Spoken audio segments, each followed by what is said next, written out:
Yun po, Ginoong Pangulo. Okay. Wala pang Tagalog. Yan. Pero alam niyo yung tanong ko po. Tagalog sana para maintindihan ng ating mga kababayan. No? Masyado akong spoken in dollar. Okay, ito si Senator Robin Padilla nag-i-speech sa Senate hearing, pero ang gusto niya talagang pagsasalita ay Tagalog talaga para raw sa ating mga mamayang Pilipino na madaling maintindihan ang mga sinasabi. So watch po natin ang nagaganap sa Senate hearing na ginaganap ngayon ni Senator Robin Padilla. Yun po, Ginoong Pangulo. Okay. Wala pang Tagalog. Yan. Pero alam niyo yung tanong ko po. Tagalog sana para maintindihan ng ating mga kababayan. No? Masyado akong spoken in dollar. Mahal na Pangulo, maiksing manifestasyon lamang po. Opo, Proceed. Ginoong Pangulo, matiyaga pong naghihintay ang inyong lingkod na matalakay po ang matagal na pong nabinbin. Ito pong patungkol po sa medical cannabis bill. Inaantay ko po na ito ay mapag-usapan po sa plenaryo at inaantay ko pa rin po ang aking mga kasamahan na mag-i-interpellate po dito. Nais ko lamang pong magtanong kung hanggang kailan po ako mag-aantay sa interpellasyon. Napakahalaga po sa akin ng bill na ito. I have been patiently waiting for my medical cannabis bill to be discussed in plenary, but unfortunately not one of my colleagues is prepared to interpolate this measure. Be that as it may, I will be waiting here for the availability of my colleagues to interpolate. Yun lamang po, maraming salamat po. Thank you, Senator Padilla. Yes, Minority Leader. Mr. President, the minority is always prepared. It's a matter of scheduling by the majority leader. Yes. May we ask the Majority Leader if it is in the agenda for today? Yes, Mr. President, it's in the agenda, but we are prioritizing those measures that are already in the advanced stage, Your Honor, Mr. President. Yes, maybe we can ask our colleagues if they are ready to interpolate the measure of Senator Padilla. Maybe we can ask the members of the majority first if those who are scheduled to interpolate the bill of Senator Padilla.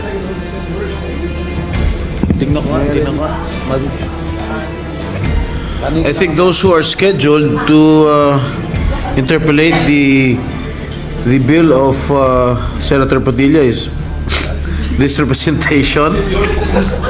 Senator Win Gatchalian, Senator Pia Cayetano, Senator Joel Villanueva, Senator Rizzo Ontiveros, and Senator Coco Pimentel. I think, is Senator Sherwin ready to interpolate? He is here right now. The medical cannabis bill.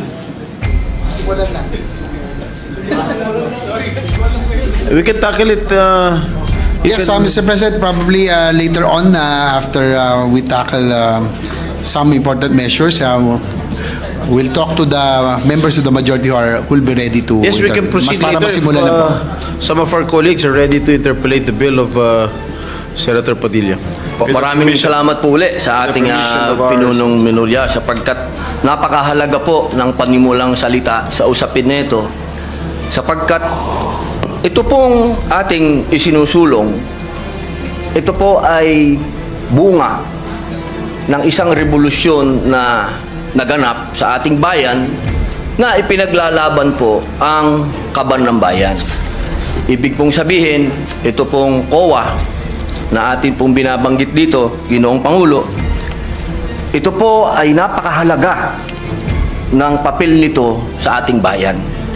Sapagkat kung atin pong babalikan ang kasaysayan ng ating bansa, nabuo ang revolusyon dahil sa kapabayaan, pangungurakot, pagnanakaw, lahat na po, sabihin na natin. Kaya po nagbunga ng revolusyon.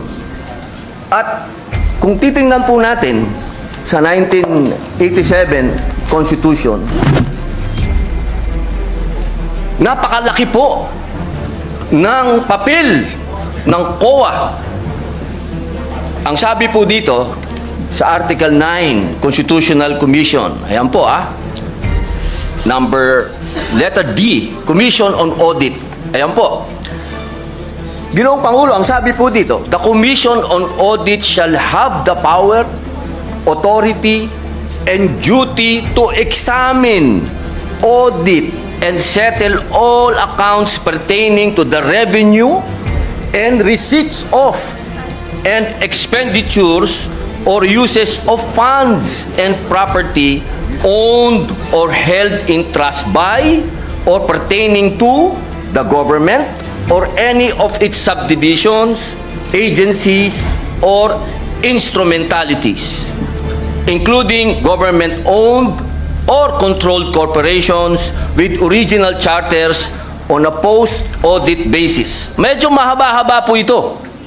Kasi kasama po dito, pati po yung mga state colleges, lahat po ay sakop ng COA, Ginoong Pangulo. Ngayon, meron lang po tayong pinagdadaanan na, siyempre po, sa takbo po ng panahon, mahal na Pangulo. Tama ba ito? Hindi naman po pwede na magmula po 1987 na nagawa po itong saligang batas, ang pinakamataas na batas dito sa ating bayan, hindi po nagkakaroon ng mga hakbangin para palakasin pa ang binigay na kapangyarihan sa COA. Alam niyo po, Ginoong Pangulo, ang ating pong COA ay masasabi po natin na international na ang kanilang standard dahil sa amin pong mga ginawang pagdinig. Ang COA po ay miyembro at palagi ang uma-attend ng mga international seminars at studies patungkol po sa pag-audit. Ang kailangan lang po natin ngayon, mga mahal kong kababayan, ay yung kapangyarihan na ibinigay po sa kanila ay palakasin natin. Hindi inuulit ko po hindi po natin dinadagdagan. Wala po yan, bawal po yan. Ang gusto po natin, mahal na Pangulo, ay palakasin po yung mga ibinigay sa kanilang kapangyarihan. Kaya meron po dito sa ating panukala na mga bago pong probisyon. Pero ito pong mga probisyon nito, mahal na Pangulo, hindi na po ito bago. Meron pong ilan na pinapractice na, meron pong ilan na masasabi nating bago. Pero yung pong mga bago na yun, pagka atin pong pinag-usapan, ay parang hindi na rin bago. Kaya po, aking mahal na Pangulo at ang atin pong pinakamamahal din na pinunong minorya, na pagka binalikan po natin ang kasaysayan, ako po ay talagang punong-puno ng kaligayahan sapagkat ang tatay po ng ating pinunong minorya at ang tatay ko po'y magkasama. Sila po'y magkasama nung panahon ng revolusyon. Kaya ito pong pinag-uusapan natin ay parang continuation po ito kung ano ang pinaglaban ng aming mga ama. Kaya ako po, mahal na Pangulo, hindi ko po sinasabing ako po'y eksperto, hindi po ako magaling sa batas. Hindi din po ako mathematician, hindi din po ako auditor. Ako po isang revolusyonaryo. Kaya ang hinihingi ko po sa aking mahal na kaibigan, sa ating pong pinunong minorya, ay maging kapartner ko po siya dito sa paglinang ng panukala na ito. Sapagkat naniniwala po ako na ang pinaglaban ng aming mga ama hanggang ngayon, ito po ang natatanging lamang panglaban ng taong bayan sa korupsyon. Ito lamang pong COA. Maraming salamat po, Ginoong Pangulo. Salamat po. At marami na pong nasagot dun sa opening statement ng ating sponsor, ang ating mga concerns. Pero ito pong ating panukala ay isa po itong code. Opo. Tama po. So, ang gusto ba natin mangyari dito na lahat ng ating gustong malaman tungkol sa government auditing ay dito natin makikita at mahanap sa panukalang ito. Opo, Okay. alam niyo po, katunayan po, mahal na Pangulo, noong nagsagawa po kami ng pagdinig, napaka eye-opener po. Sapagkat marami po talaga na hindi naman nasasaad sa batas, pero kanila na po itong isinasagawa at ginagawa na po nila. Ang kailangan po natin ngayon na Ginoong Pangulo, maging batas po para mas lalo pong maging masabi pong matalim ang kanilang ipin po. Pero yung mga sinasabi po nating existing practice na ngayon na ginagawa nila ay ano po ang legal basis nun? Opo. Kasi ito ba'y, siyempre, bago nila ginawa yan, kinover muna nila sarili nila ng, ano ba tawag, circular ba? Opo, Is it circular. O, Opo. sige. Ano po ang legal basis ng Commission on Audit para sa kapangyarihan nila sa pag-issue ng circular? Opo, napakaganda po ng tanong ng ating pinunong Menorya. At yan po, alam niyo po, dito po sa aking kaliwa, kung titingnan niyo po, dahil ang sabi ko po sa kanila, Ginoong Pangulo, tayo po ay haharap sa bar Tatnatcher. Mathematician pa. Kaya kailangan po, battery ng mga auditors ang kailangan po natin dito sa kaliwa. Ano po?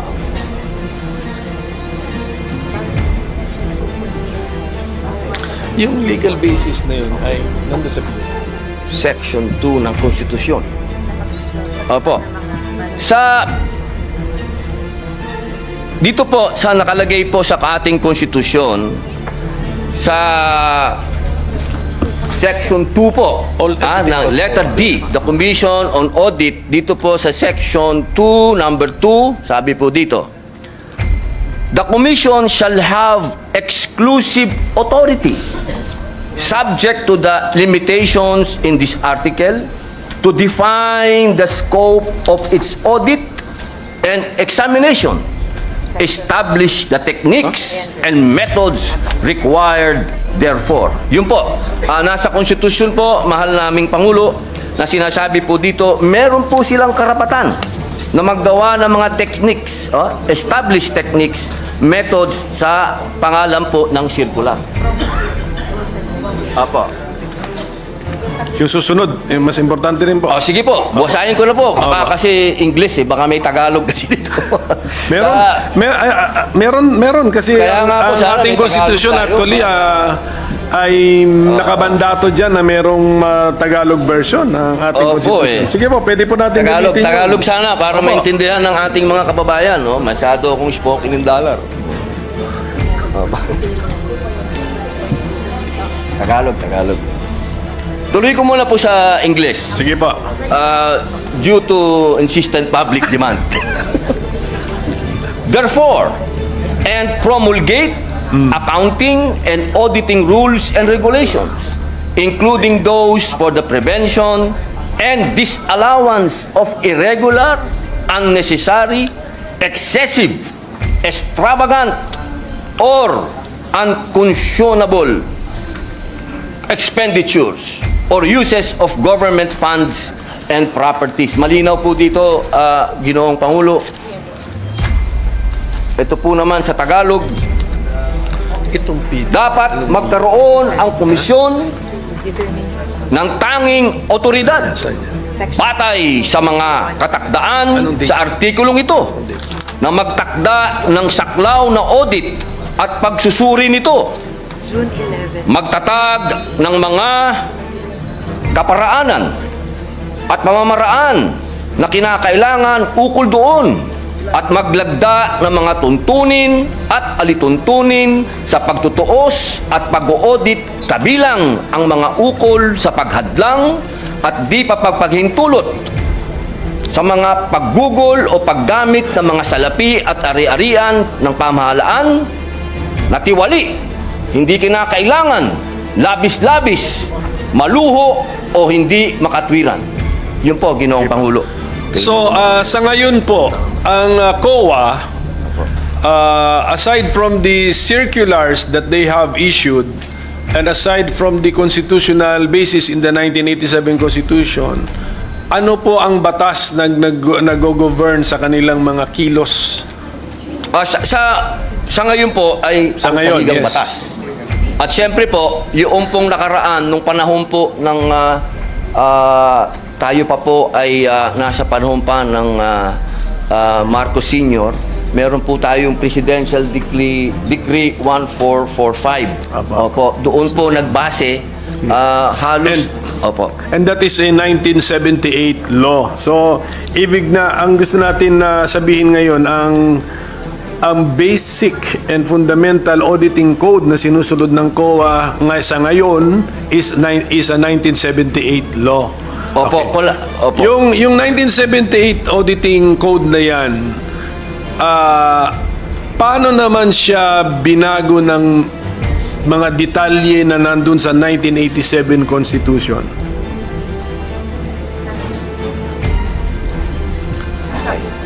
Opo. Ng 1987 Constitution. Ayan, napakaganda po ng iba talaga pala pag may battery ka dito po. Opo.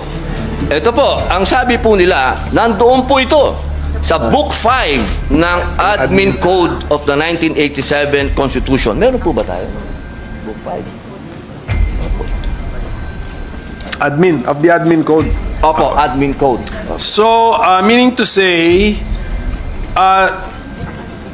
according to our resource persons, Book 5 of the Administrative Code of 1987 repealed, even indirectly, repealed or replaced the June 1978 Government Auditing Code?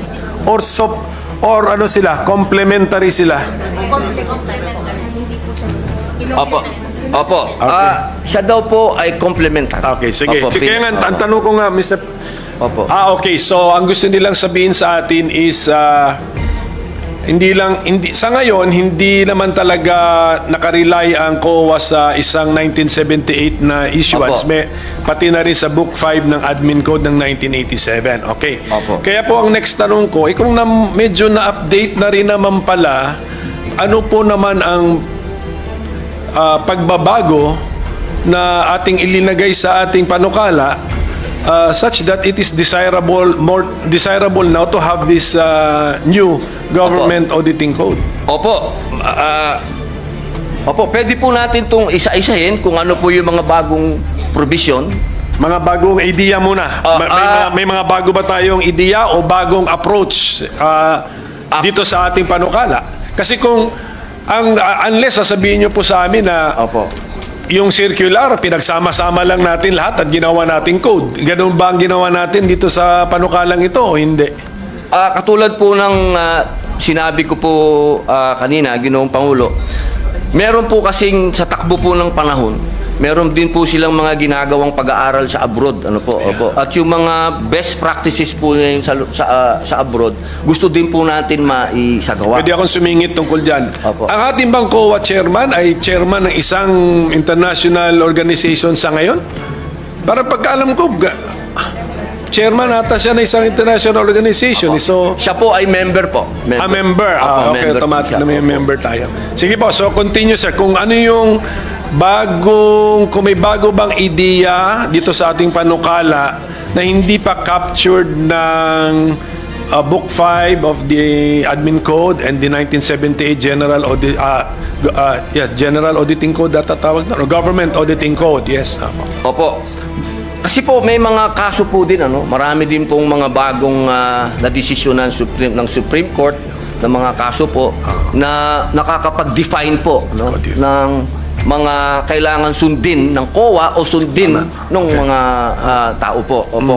Kaya kailangan po yung mga batas na bago, ito pong ating ginagawa na mapalakas po para maisama na rin po yung mga Supreme Court rulings po na may kinalaman po sa COA at yung mga practices na rin po ngayon ng COA na ginagawa na rin po nila na maging batas po. Opo. Siguro po, Mr. President, maganda yon. Kung mabigyan lang tayo ng idea o sample ng ating sponsor, Opo. ano ang mga bagong ideya na nakuha natin sa jurisprudence na ilinagay na ngayon natin sa panukala ano ang mga bagong idea na nakuha natin sa ating participation sa international organizations and fora na ilinagay na rin natin ngayon sa ating panukala. So para masundan po natin yung mga bagong ideya sa ating panukala. Meron po ito kanina umaga amin itong pinag-aralan. Section 27 ba yun? Sandali lang po. A minute suspension, Mr. President. Session is suspended for a minute. Was in the process of answering the question already, Mr. President. So. Opo. Ginoong Pangulo, meron pong mga pangyayari katulad po ngayon, ano po, habang iniaantay po natin yung para sa Supreme Court, tatalon lang po ako. Katulad po sa Section 60, sinasabi po dito, Ginoong Pangulo, na katulad po kahapon, napag-usapan po natin yung e-governance.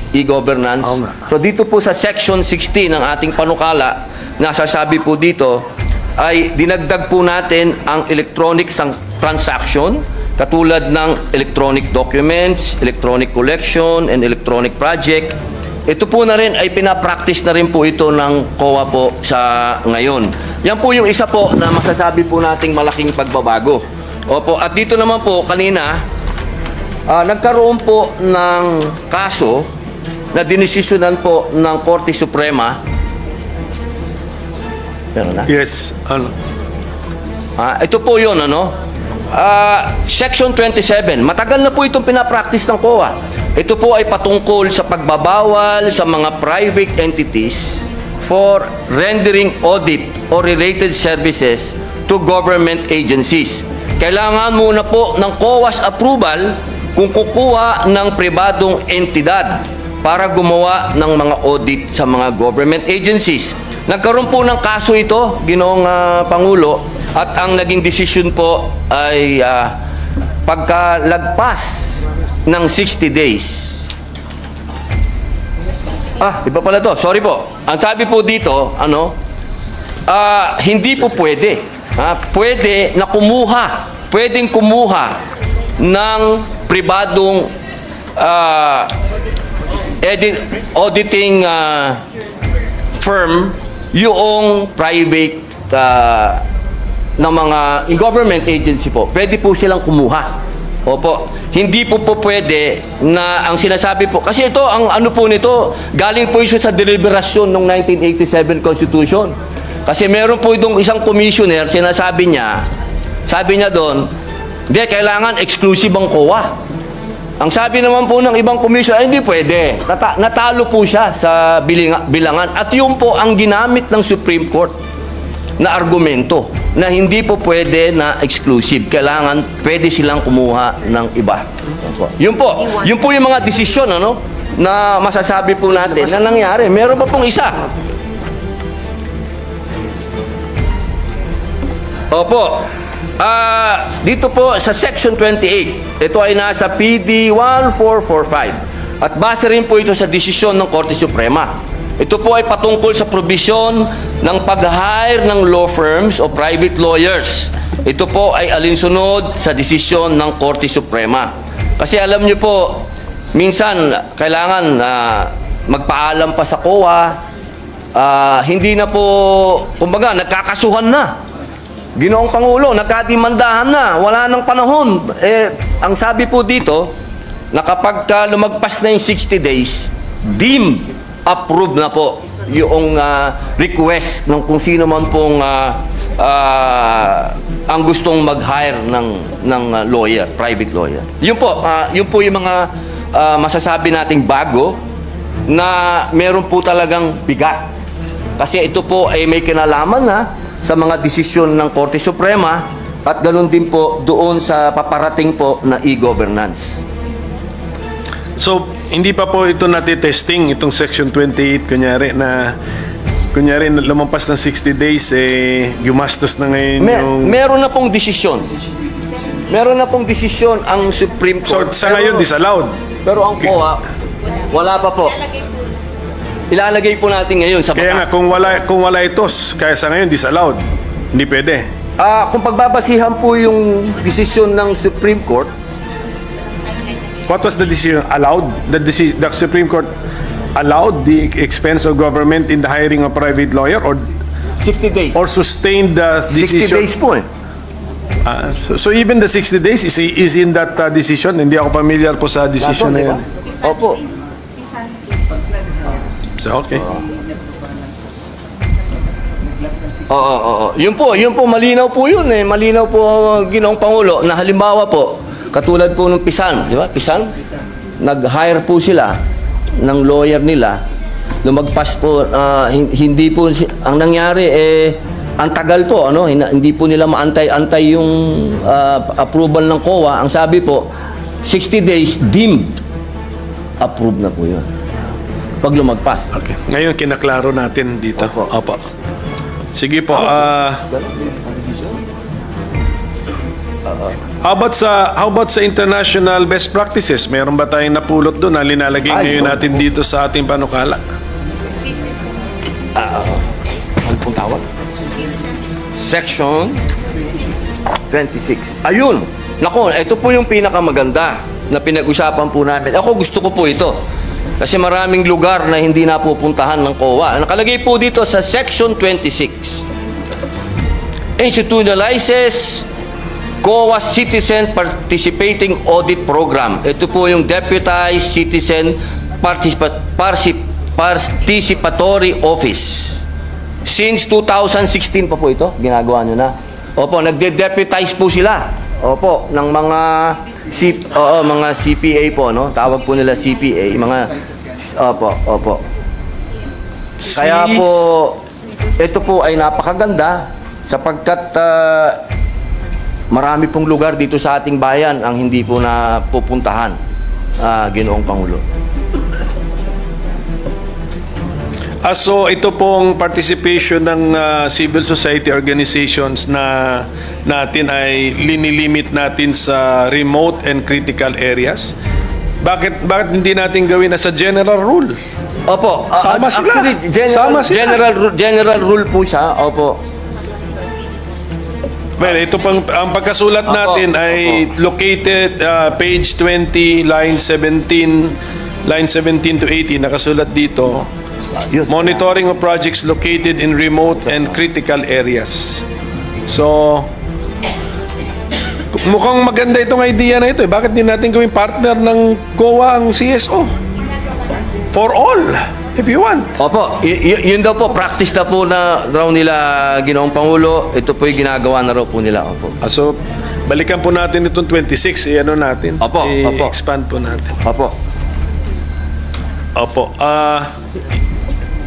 Hindi ba sa bidding ay required, sa public bidding required ang mga observers from civil society rin? NGO? Ganon? So, pag ino-audit ba ng COA ang isang project, tinitignan ba nila how the public bidding was conducted? Kasali po ba yun? Do they also, and in the process, do they look for the participation of the CSO or NGO or PO? Auditor. Wala yung... Pwede pa natin ito info. Okay po. Limited lang daw po ang binibigay. Sige. Opo, doon sa... Pero sa lahat po ng bidding nandun. Kayo? Ang COA. Opo, ang COA po nandun. Sa lahat po ng bidding na... Sige pa, so nakita naman natin yung... Andun yung attempt sa Section 26. Hindi ano na natin? Mas broad na. Ano na natin yung spirit nung anong panukala, nung section po, ayusin na po natin. Opo.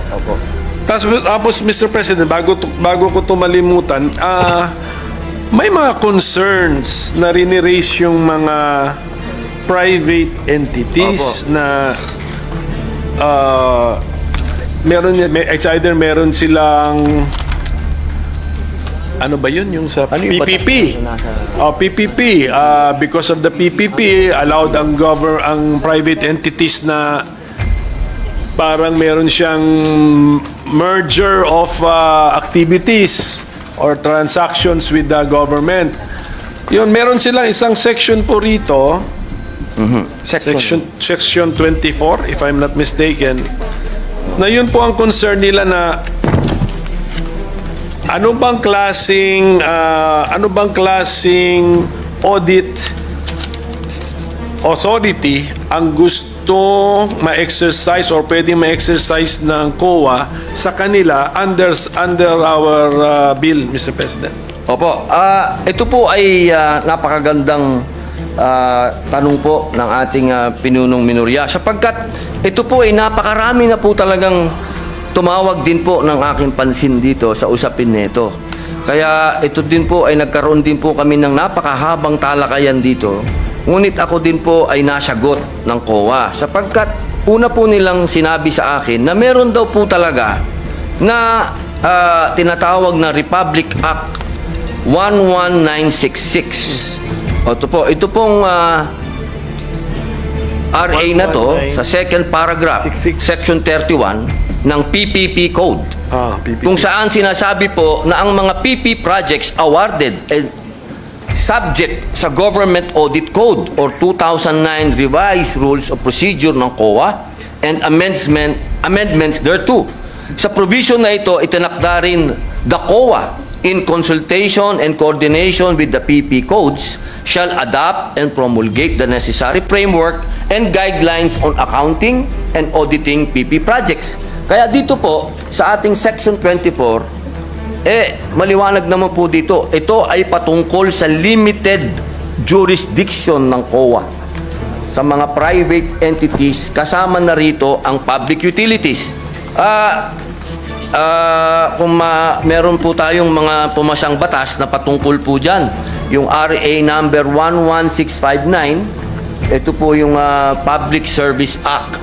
Opo, na sinasabi din po na sinabi po ng korte na hindi naman to unconstitutional. So, sila po ay tatamaan po ng limited jurisdiction ng COA sa pag-audit po. Yun po ang aming pagkakaintindi, Ginoong Pinunong. Ang problema ko po, Mr. President, dito rin sa pagkasulat ng ating Section 24 na nasa page 19. Sa title ng section, limited jurisdiction over private entities.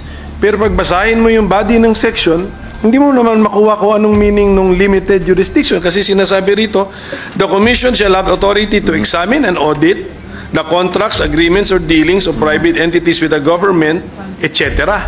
So, the words used are examine and audit, which is the normal words, Mr. President. So, where is the limitation found, Mr. President? Binura nila. Sino po bumura? Doon po sa constitution. May parte po na binura, kaya naging malabo po yung constitution na doon. Saan ba nahanap? Ang original ng COA. Hindi, actually, yung jurisdiction. Okay. Maganda po ng naging talakayan dito sa amin. Napakaganda po kasi ng katanungan ng ating pinunong minorya. At alam niyo po, ito po kasing pinag-uusapan natin ngayon, ito po ay galing pa sa Presidential Decree number 1445. Patingin ng 1445. At ito po ay at ang amin pong napagdesisyonan, amin pong i-specify dito sa Section 24 na malinaw kung ano po yung dadaan sa audit. Ibig pong sabihin, kung ano lamang po yung dinapuan ng pera ng gobyerno, doon po sa PPP, doon lang po sila may karapatan na mag-audit. Kung saan lang po dumapo yung pera po ng gobyerno. Pero maliban po doon, wala po silang pwedeng silipin doon po patungkol doon sa private na kumpanya. Pero sa ngayon po ating sponsor na sa pagkakasulat ngayon, medyo hindi yan limited jurisdiction. Opo. Tama, okay, opo, sige opo. po. At least tinatanggap po sige ng po. ating So malalaman lang natin ito or kung kami ba, ang ating mga kasama ba ay sasang-ayon sa amendment, kung marinig na namin kung paano natin mauhuli yung konsepto ng limited jurisdiction. Opo. Sige po. Opo. So at least maganda po yan at malaking bagay na po yan na yung parang agam-agam nila, yung worry nila, concern na...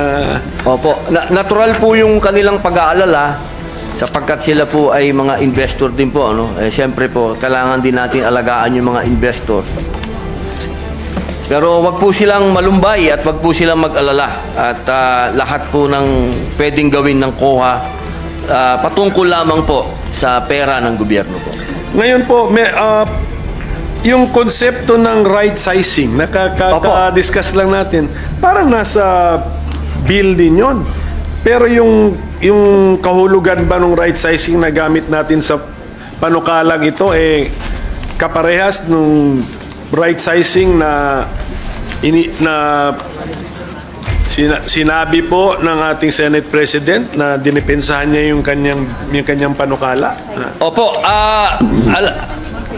alam niyo po, kung mapapansin niyo po, kasama po ako ng ating Ginoong Pangulo doon sa right sizing sapagkat naniniwala po tayo doon. Pero kanina po sa kanyang paliwanag, malinaw din po na sinabi niya, hindi po ibig sabihin nun na tayo po ay magbabawas o ano. Kung hindi, pipiliin po yung mga tao talaga na talagang sila po yung magpe-perform. Yung talaga pong may mga kakayahan. Yung tunay po na masasabi po natin na madi-deserve po nila kung magkano po yung natatanggap nilang sweldo mula po doon sa ahensya ng gobyerno. Kaya ako po ay nakasuporta po doon. At dito po sa kasalukuyan, naririnig ko po ang aking lupon at kanila pong naisagutin ang inyo pong katanungan. Opo.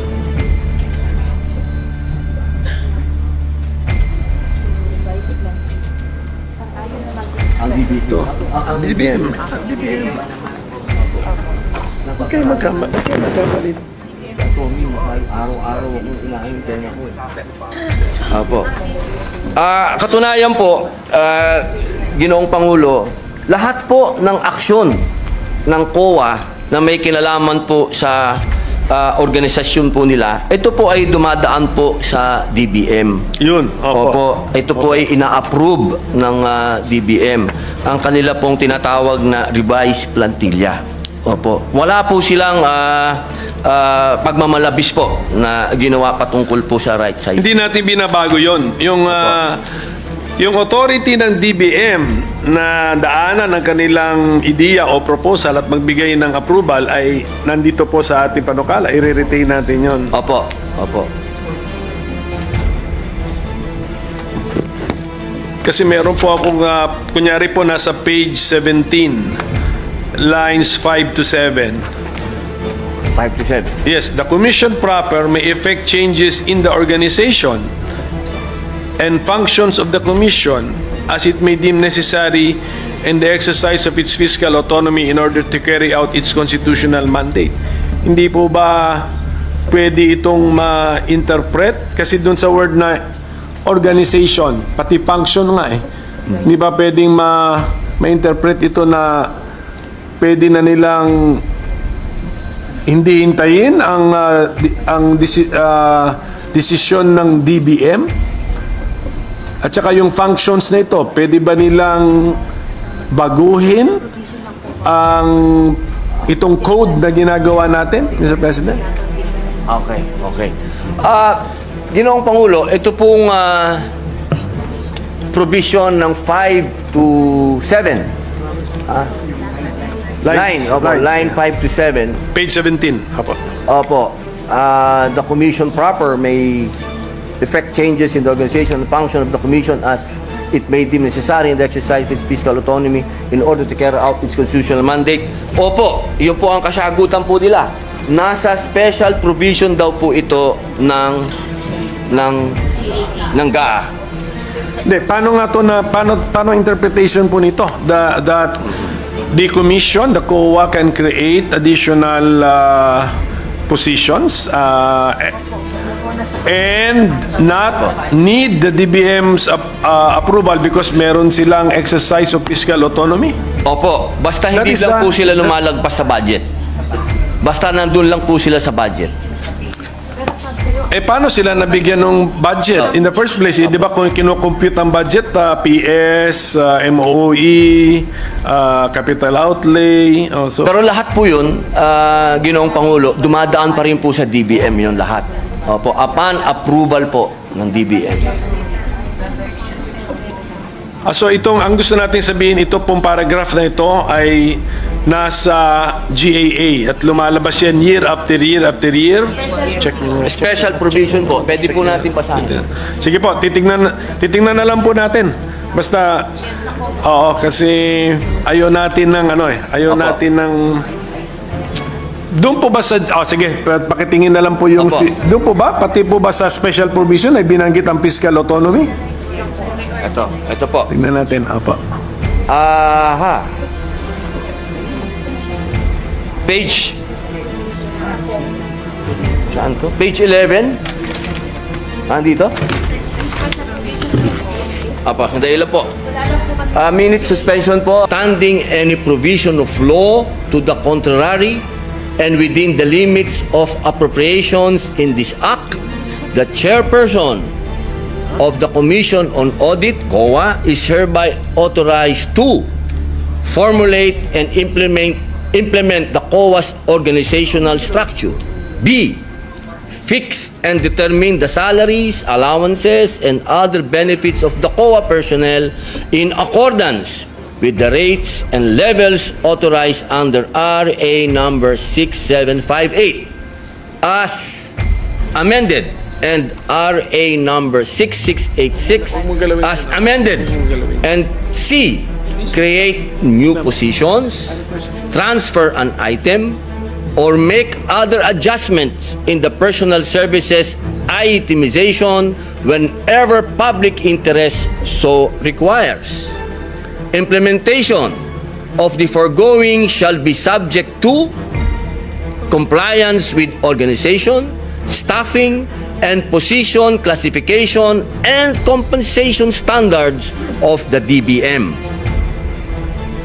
Scrap and build policy and submission to DBM of a resolution stating the changes in the organization and staffing in accordance with the foregoing standards and policy for proper documentation. Yun po, Ginoong Pangulo. Okay. Wala pang Tagalog. Yan? Pero alam niyo yung tanong ko po. Kung yung paragraph na yan, lines 5 to 7, Opo. ay nandun sa special provision, ang layo po nung binasa ninyo, hindi naman yung paragraph na yan eh. So siguro ang sinasabi nila sa atin, kinompress yung at linagay. Pero delikado po kasi mag-compress tayo ng ilang ideas kasi when we re-expand the compressed sentence, pwedeng iba na ulit yung conclusion natin, iba na po. So mukhang ang sagot sa tanong ko hindi. Wala itong paragraph na lines 5 to 7 ay wala sa special provisions. Hindi po. Wala po. Maaari po natin kung gusto po niyo, kung gusto po at sa palagay po ng ating pinunong minorya at professor na i-adapt na lang po natin yung dati, ay mas maganda po yun. Hindi, ang aking point po, mag-ingat po tayo kasi sabi nga natin kanina na kino-concede ng COA na yung kanilang reorganization or any changes sa kanilang organization, lalo na sa pag-hire ng paggawa ng mga posisyon, ay kinakailangan ng approval ng DBM. Okay. Ingat lang ako dahil dyan sa paragraph na yan, mukhang pwede nating isagtabi ang requirement na kailangan ng approval ng DBM. So, yan lang po. Kung pwede rin natin balikan yung last paragraph ng Section 16, Mr. President. Gawan na ng paraan yan. But Mr. President, actually marami pang section dito na binimension nata ang fiscal autonomy ng COA. Pero kung pwede sa susunod na natin pag-usapan kung anong ang meaning ng fiscal autonomy, paulit-ulit na lumalabas dito sa auditing code na to. Kasi kailangan maintindihan po natin yun. Kasi meron din akong bill sa judiciary fiscal autonomy. Tama. Tapos ang CHR claims na meron silang fiscal autonomy. Nawala naman yung phrase na yun sa constitutional provisions concerning the CHR. So at this point, Mr. President, with the permission of our sponsor, if this representation can suspend his interpellation on this very important law. Alam kong very important ito, alam ko timely ito, alam ko nagmamadali tayo. We will extend our full cooperation, but unfortunately this is a code. Sa sheer ano na lang niya, length, kailangan ng talagang daanan natin ito. Pero mas importante sa importance niya Kasi buong gobyerno subject to this code, plus yung limited jurisdiction sa mga private entities na magdi-deal sa gobyerno, aabutin din sila ng code na ito. So ganun po kahalaga ito. Kaya sana maintindihan po ng ating mga resource persons na iti-testing natin yung mga ideas, yung mga new mga concepts, old concepts, i-testing natin kung relevant pa ba, applicable pa ba.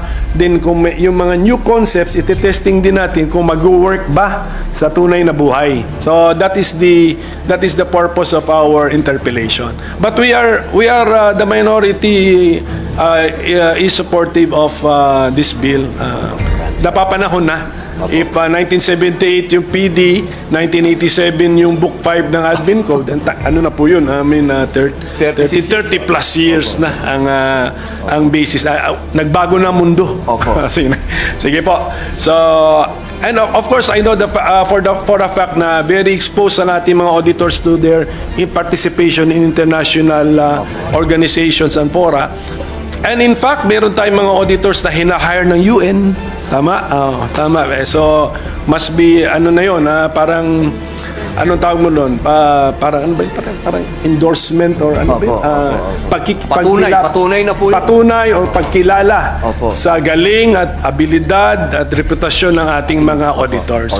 Okay? So, yun lang po yun. So, I hope they understand may konting delay, but this is a necessary delay. I hope they understand. So, thank you, Mr. President, if I can suspend my... Salamat sa inyong panonood. At para sa mga bagong manonood, please like and subscribe and click the notification bell para updated po kayo sa aking mga video ilalabas.